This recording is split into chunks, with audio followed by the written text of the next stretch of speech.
God, it's hot in here. Hi. Welcome.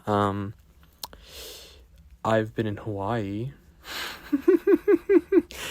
I've been in Hawaii, for the past week, and over the plane rides, I've watched a lot of movies.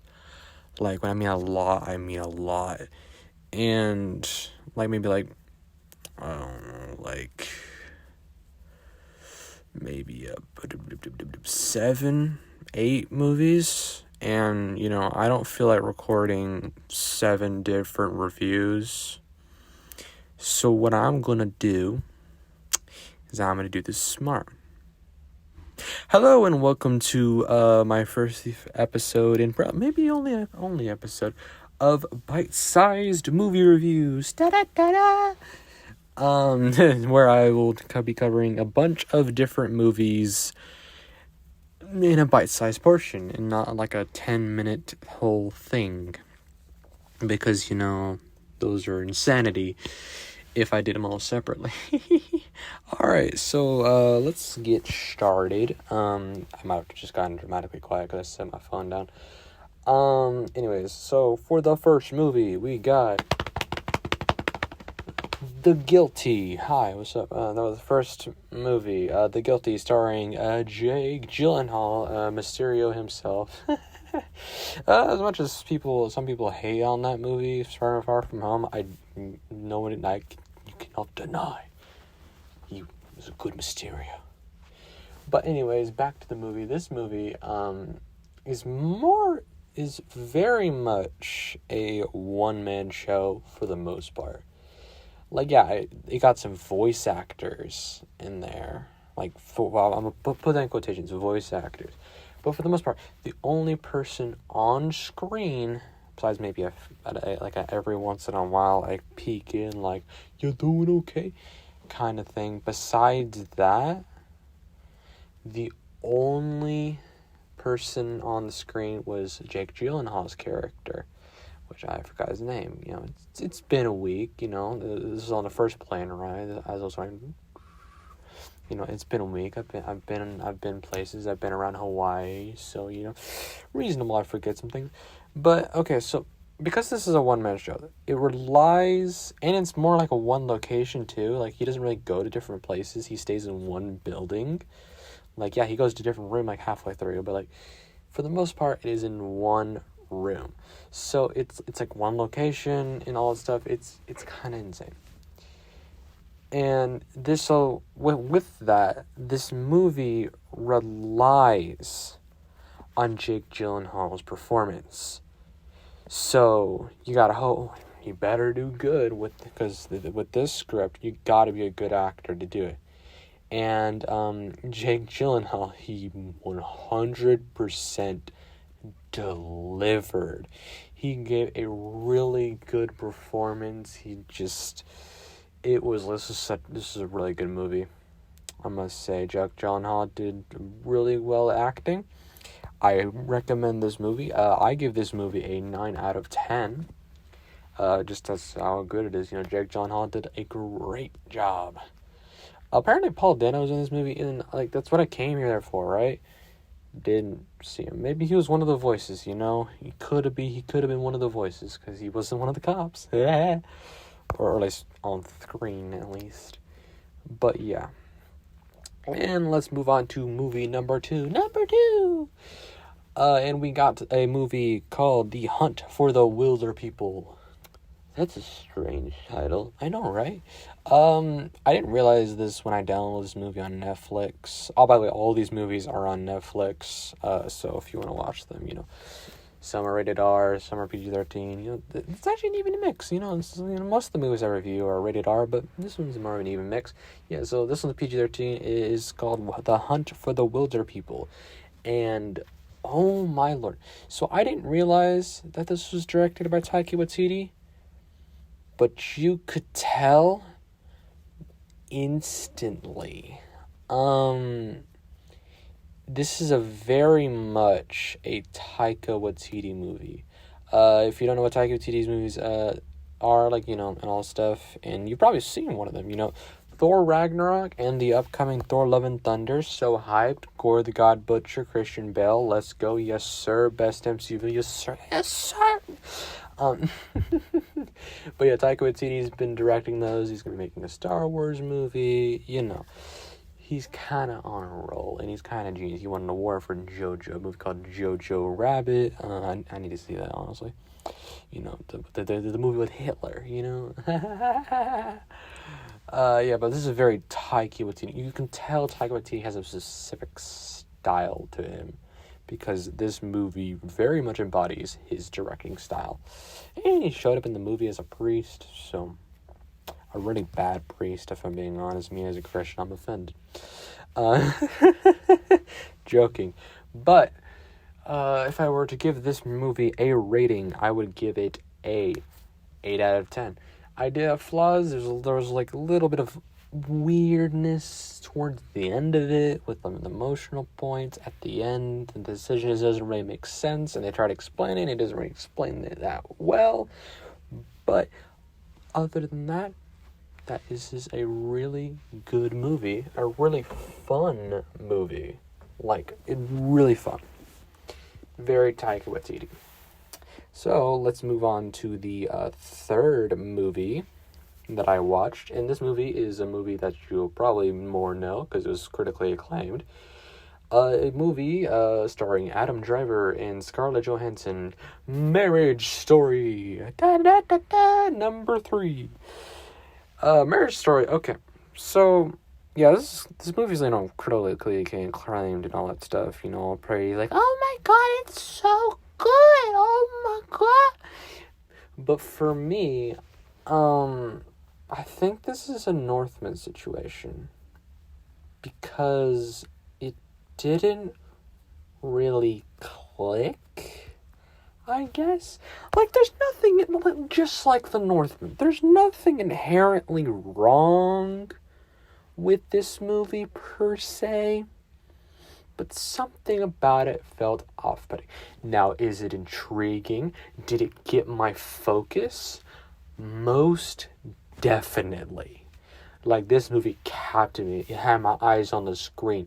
I was getting angry at certain points, because, you know, Scarlett Johansson's character at certain points is kind of a jerk. You know what word I was going for, but I'm not gonna say it clean. Yeah. And like for majority of the story, I took Adam Driver's side, but like as time went on, I'm like, yeah, he's kind of controlly. So, yeah, no.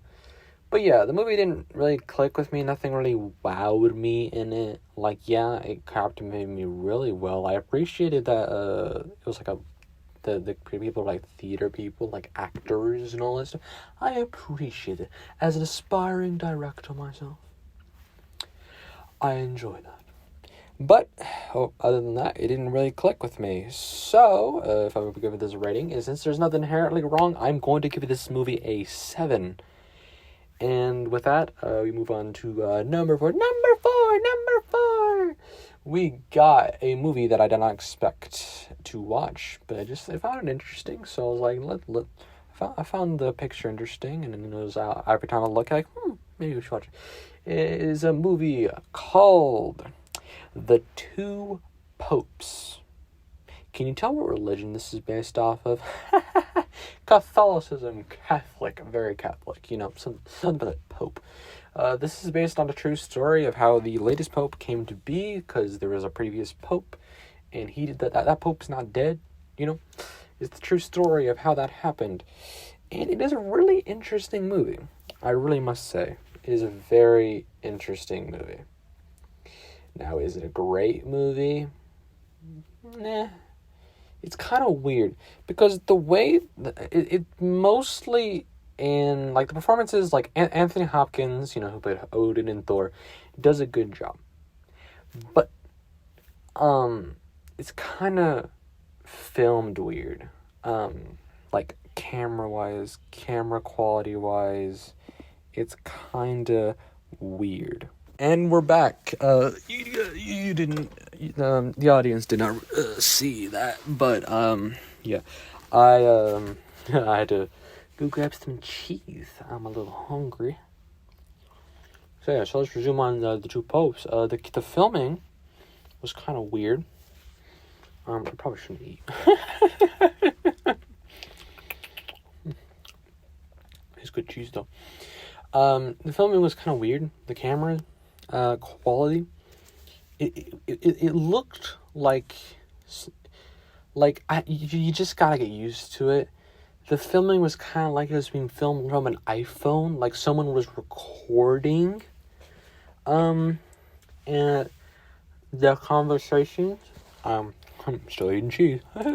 Very unprofessional. Very unprofessional. Did I ask? It's a little weird. It's just the way it does, like, the weird zoom-in shots and all that stuff. And the camera quality is not cinematic level. So, there's a problem. Another thing I had to get adjusted to is that this movie, well, yes, it eventually becomes primarily English. In the beginning, it is primarily not English.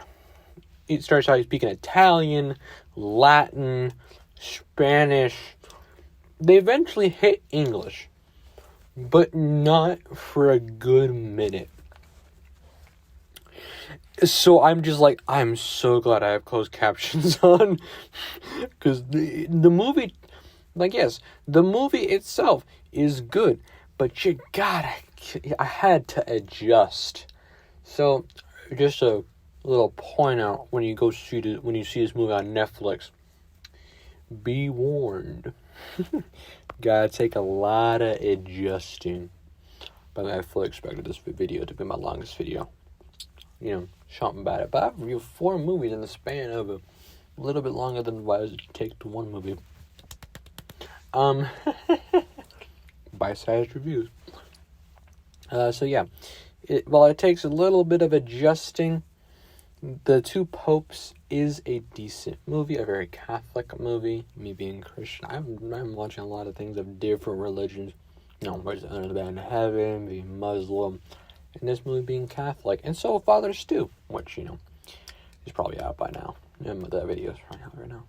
I'll probably get that first. I haven't edited that yet. I didn't have time. So let's move on to the 5th movie. This is, so everything has been me flying to Hawaii. Now we have hit the flying back, the ones that I've watched today. And we begin with the movie called number 5, or whatever number it is. The Fighter. This movie, while it didn't wow me, goodness. So, The Fighter is based on a true story about a boxer and his brother. And the stars are Mark Wahlberg and Christian frickin' Bale. Gore the God Butcher, Batman, greatest actor, let's go. Man, this is like a little bit older movie. It's not that old, but this movie, goodness, when I say that Christian Bale did an excellent job on this movie, I must say, he is an excellent actor. Before, so throughout the movie, I was like, yeah, he's doing a pretty good job. But so after the movie, since it's based on a true story, right? You get to see a video of the 2 actual guys, right? And you see 1 second of the guy that Christian Bale was playing. Which, by the way, they don't look that much like the actors don't really look like the actual people. But acting wise, I couldn't, like, personality wise, like the way Christian Bale portrayed, I could not tell the difference. I can't tell the difference. Okay, the working life and dreams reference that never popped up in Moon Knight. Sadness. Sadness. But yeah, Christian Bale did an excellent job. Mark Wahlberg did a decent job. I feel like he's just like, these days, he's like, Mark Wahlberg can act, right? He can act. But he's not trying as much as he used to. Because he can't act. He can't act. Amy Adams is also in this movie. I didn't know she was in this movie. Oh, this movie's, there's some weird things in there. But, overall, it's a good movie. Let's move on to the next movie. We got number six. A movie called The Imitation Game, starring Benedict Cumberbatch, Doctor Strange, and that one guy from that trash movie, The Power of the Dog. Let's go. Yeah, I'm sorry, Power of the Dog is trash. I don't care what your words. That movie was trash. Yeah, Benedict Cumberbatch did a good job in that movie, but that movie's trash. Anyways, mini Power of the Dog movie, even smaller of a bite size. Hey, I'm biting on a bite size. I'm biting cheese. So the Imitation Game, and I'm gonna start this out with the acting. Benedict Cumberbatch. This just might be Benedict Cumberbatch's best performance in a movie ever. He did amazing. I haven't seen all of Sherlock Holmes. I need to actually watch that, because I know it's good. I've seen the first season. Maybe a little bit of the second season. But besides that, I haven't seen really much of Sherlock. I did like the first season, though. Me and my parents watched them, and suddenly stopped. I don't know why. I think my mom's seen all of it. But, this might be his best performance. Because, goodness, this is a good movie. This is a good movie, bro. It's like Benedict Cumberbatch plays a really smart guy, a genius, a mathematician, a guy who likes playing games. He's this character. Obviously, he's a real person. He's got a really weird personality.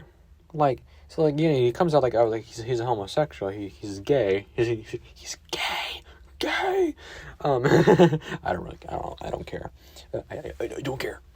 This was probably one of the first gay characters where I actually truly care. The character that I care about the most that happens to be gay. I actually really care about this character.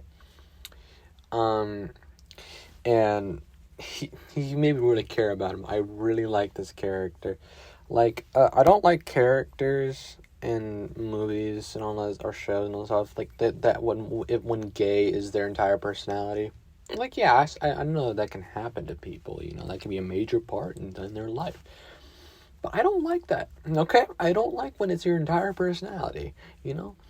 Have some special qualities. All right, spread your wings. You can be gay, but you can be gay. I don't care, but have some spunk. Have some spunk. Have some actual personality. But this character definitely does, and I really cared about him. Even when back then it was very looked down upon, and you can get executed or go to jail for being gay. Now, I'm a Christian, so I'm not the most with that, but that's kind of far, he had spoilers for the end. In the end, you're supposed he was accused gay, so it's either you serve 2 years in prison, or you take these pills that'll will change your sexuality. There's no medical cure for being gay. Say what you want, the people. Some people might watch and they're just like, "Gay's not a disease," and I'm like, "Yeah, okay, sure." I'm not gonna say you're wrong, because I'm not sure. I don't think particularly it's a disease. I don't think it's a disease. It's a trait. It can't it can be cured, yes, in a sense, but I don't think it's a disease. It's weird. I'm exposing some of my opinions. My grandparents were while I've watched these. I'm about to get exposed. I may just post this on YouTube. Yeah, actually, I probably will do that because it's bite-sized reviews. I might just do that. So, yeah. And he, or take pills. Which the pills don't work. The pills made him suicidal. And he killed himself. And I'm sad. It really hurt me. I was like, no. He's such a smart guy. And, before he was even, officially revealed that he was gay, the way he acted, I was like, is he gay? Even as a child, when he looked at another boy, when his best friends, I'm like, is he gay? Is he gay? But this is a really good story, really good movie. I've talked a lot about the Benedict Cumberbatch's character being gay and all that stuff. It's not a major part, which is a good thing, which is a really good thing. You should focus on the story and not a single trait of a character. You know what I mean? It's a really good story, a really good true story, a sad one at the end, but he saved 14 million lives. I recommend that movie highly. I give this movie probably a 9 out of 10, if I'm going to be honest with you. If the ending was different and more happy, I might have given it an 8, but because it broke my heart so much, I give it a 9. So, yeah. And now we move on to our next movie. The newest movie. And the last movie. Number 7. We're in the final stretch, boys. We hit a movie that literally just came out a couple days ago when I'm recording this. It is Monday. It came out on last Friday. Just to give you a time. It probably not coming this time. It is currently 12:54 currently. So, So the next movie, the last movie, is called Spiderhead. Spiderhead. And this movie is decent, you know. I had to point this out first. So so my complaint about this story is that the base plot is not that strong. It needs more. That's what I like. The elements that are in there are not necessarily bad. It just needs more. It needs more build-up. It needs more to get you care about some things. You know? The acting. The characters that we are introduced to, the acting. Superb. Chris Hemsworth does an excellent job. Miles Teller, once again, he pulls it off. He is back, baby. First Top Gun, now Spiderhead. You be off, baby. Too bad this movie's not that good.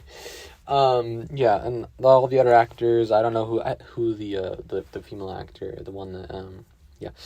But this movie relies on acting. And when you go see the movie on Netflix, you'll understand. But I must warn you, this movie is rated R, and it makes it very clear in the beginning. So the whole base movie is they're doing science experiments and all that stuff, and inserting drugs, and there's a love drug, right? And they would put a man and a woman in a room, and then they would put the drug and then turn it all the way. So they look at each other like, oh, you're hot, you're really hot, you're the most beautiful woman or man I've ever seen. And they start,